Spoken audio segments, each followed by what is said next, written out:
بسم اللہ الرحمن الرحیم۔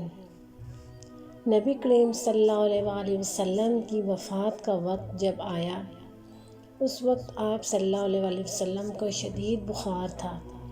آپ نے حضرت بلال رضی اللہ تعالی عنہ کو حکم دیا کہ مدینہ میں اعلان کر دو کہ جس کسی کا حق مجھ پر ہو وہ مسجد نبوی میں آ کر اپنا حق لے لے۔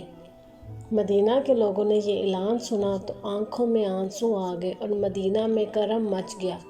سارے لوگ مسجد نبوی میں جمع ہو گئے۔ صحابہ کرام کی آنکھوں میں آنسو تھے، دل بے چین و بے قرار تھا۔ پھر نبی کریم صلی اللہ علیہ وسلم تشریف لائے۔ آپ کو اس قدر تیز بخار تھا کہ آپ کا چہرہ مبارک سرخ ہوا جا رہا تھا۔ نبی کریم صلی اللہ علیہ وآلہ وسلم نے فرمایا، اے میرے ساتھیو، تمہارا اگر کوئی حق مجھ پر باقی ہو تو مجھ سے آج ہی لے لو۔ میں نہیں چاہتا کہ میں اپنے رب سے قیامت میں اس حال میں ملوں کہ کسی شخص کا حق مجھ پر باقی ہو۔ یہ سن کر صحابہ کرام کا دل تڑپ اٹھا۔ مسجد نبوی میں آنسوؤں کا ایک سیلاب بہہ پڑا۔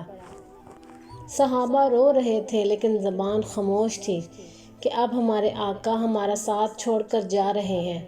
اپنے اصحاب کی یہ حالت دیکھ کر فرمایا کہ اے لوگو، ہر جاندار کو موت کا مزہ چکھنا ہے۔ میں جس مقصد کے تحت اس دنیا میں آیا تھا وہ پورا ہو گیا۔ ہم لوگ کل قیامت میں ملیں گے۔ ایک صحابی کھڑے ہوئے، روایت میں ان کا نام عکاشہ آتا ہے۔ عرض کیا، یا رسول اللہ، میرا حق آپ پر باقی ہے۔ آپ جب جنگ احد کے لیے تشریف لے جا رہے تھے تو آپ کا ایک کوڑا میری پیٹھ پر لگا، میں اس کا بدلہ لینا چاہتا ہوں۔ یہ سن کر حضرت عمر رضی اللہ تعالی عنہ کھڑے ہو گئے اور کہا، کیا تم نبی کریم صلی اللہ علیہ وسلم سے بدلہ لو گے؟ کیا تم دیکھتے نہیں کہ آپ صلی اللہ علیہ وسلم بیمار ہیں؟ اگر بدلہ لینا ہی چاہتے ہو تو مجھے کوڑا مار لو، لیکن نبی کریم صلی اللہ علیہ وسلم سے بدلہ نہ لو۔ یہ سن کر آپ صلی اللہ علیہ وسلم نے فرمایا، اے عمر، اسے بدلہ لینے دو، اس کا حق ہے۔ اگر میں نے اس کا حق ادا نہ کیا تو اللہ کی بارگاہ میں کیا منہ دکھاؤں گا؟ اس لیے مجھے اس کا حق ادا کرنے دو۔ آپ نے کوڑا منگوایا اور حضرت عکاشہ کو دیا اور کہا کہ تم مجھے کوڑا مار کر اپنا بدلہ لے لو۔ حضرات، صحابہ کرام یہ منظر دیکھ کر بے تحاشا رو رہے تھے۔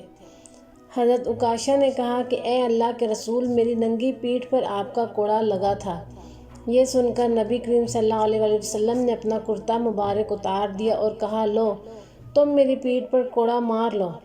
حضرت عکاشہ نے جب اللہ کے رسول اللہ صلی اللہ علیہ وسلم کی پیٹھ مبارک کو دیکھا تو کوڑا چھوڑ کر جلدی سے آپ صلی اللہ علیہ وسلم کی پیٹھ مبارک کو چوم لیا اور کہا، یا رسول اللہ، میری کیا مجال کہ میں آپ کو کوڑا ماروں؟ میں تو یہ چاہتا تھا کہ آپ کی مبارک پیٹھ پر لگی مہر نبوت کو چوم کر جنت کا حقدار بن جاؤں۔ یہ سن کر آپ صلی اللہ علیہ وسلم مسکرائے اور فرمایا، تم نے جنت واجب کر لی۔ سبحان اللہ، کتنے خوش قسمت لوگ تھے جو نبی پاک صلی اللہ علیہ وسلم کے آس پاس رہتے تھے۔ آپ صلی اللہ علیہ وسلم کے پاس بیٹھ کر باتیں کرتے تھے۔